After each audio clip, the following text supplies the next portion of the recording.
Hi guys, അപ്പോൾ എല്ലാവർക്കും പുതിയ വ്ളോഗിലോട്ട് സ്വാഗതം. അപ്പോൾ ഇന്നത്തെ വ്ളോഗ് എന്ന് പറയുന്നത് ഇത് മെഹന്തി, ചൂടാ സെറമണി ഇതെല്ലാം കൂടെ കൂടിയിട്ടുള്ള ഒരു വ്ളോഗാണ് കേട്ടോ. അപ്പോൾ ഇത് ഹൽദി നടക്കുന്ന സെയിം ഡേ തന്നെയാണ്. അപ്പം അതിനുശേഷം അവരെല്ലാം ഫ്രഷ് ആയിട്ട് ഡ്രസ്സൊക്കെ മാറിയിട്ട് വന്നു. എന്നിട്ട് ബ്രൈഡ് അവിടെ ഇരിപ്പുണ്ടായിരുന്നു. ഗ്രൂമിനെ കൊണ്ടവിടെ ഇരുത്തി. അപ്പോൾ ഇനി ചെയ്യാൻ പോകുന്നത് വേറൊരു സെറ്റപ്പിലാണ് കേട്ടോ. ഈ ഡെക്കറേഷൻ എല്ലാം ഇത് ഉള്ളിൽ ചെയ്തേക്കുന്നതാണ്. അപ്പോൾ മെഹന്തിക്കെല്ലാം ഉള്ളിലോട്ടാണ് ചെയ്തേക്കുന്നത്. അപ്പോൾ നമ്മളും എല്ലാവരും ഡ്രസ്സൊക്കെ മാറ്റി, പക്ഷേ കുഞ്ഞു മാറിയിട്ടില്ലായിരുന്നു. കുഞ്ഞിൻ്റെ ഔട്ട്ഫിറ്റ് ഞാനിങ്ങനെ ഡീറ്റെയിൽ ആയിട്ട് കുറേ ക്ലിപ്പിങ്ങനെ എടുത്ത് വെച്ചിട്ടുണ്ട്, കാണിച്ചു തരാം. അവിടെ എല്ലാവരും ഇങ്ങനെ ഭയങ്കര ആഘോഷത്തിലിരിക്കുകയാണ്. കണ്ടോ, കുഞ്ഞു ഇങ്ങനെ അവിടെ നിന്ന് ഭയങ്കര ഷോ ആയിരുന്നു.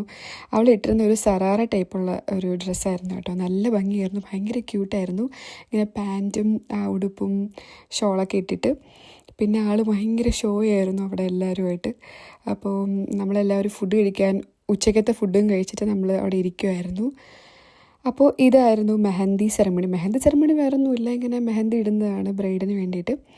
അപ്പോൾ ബ്രൈഡിൻ്റെ അമ്മയും സിസ്റ്റേഴ്സും കസിനും എല്ലാവരും ഇങ്ങനെ കൊണ്ടുവരുവാണ് മെഹന്തിയുടെ കുറേ സാധനങ്ങളും അങ്ങനെയൊക്കെ ആയിട്ട്. അതെന്തൊക്കെയാണെന്നൊന്നും എനിക്കറിയത്തില്ല. അതൊക്കെ ഇങ്ങനെ കൊണ്ടുവന്നവരെല്ലാം പാട്ടൊക്കെ പാടി ഇങ്ങനെ ഡാൻസൊക്കെ ചെയ്താണ് വരുന്നത്. ഭയങ്കര രസമാണ് കണ്ടുകൊണ്ടിരിക്കാൻ.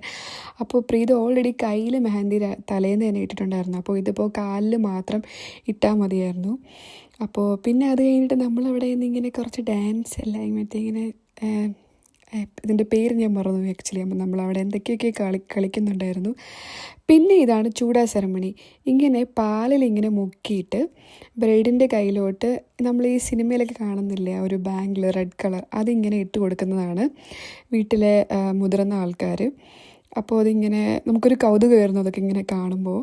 അപ്പോൾ അടുത്ത വീഡിയോയിൽ ഞാൻ ഇനി സംഗീത വിശേഷങ്ങളായി വീണ്ടും കാണാം. ബായ്.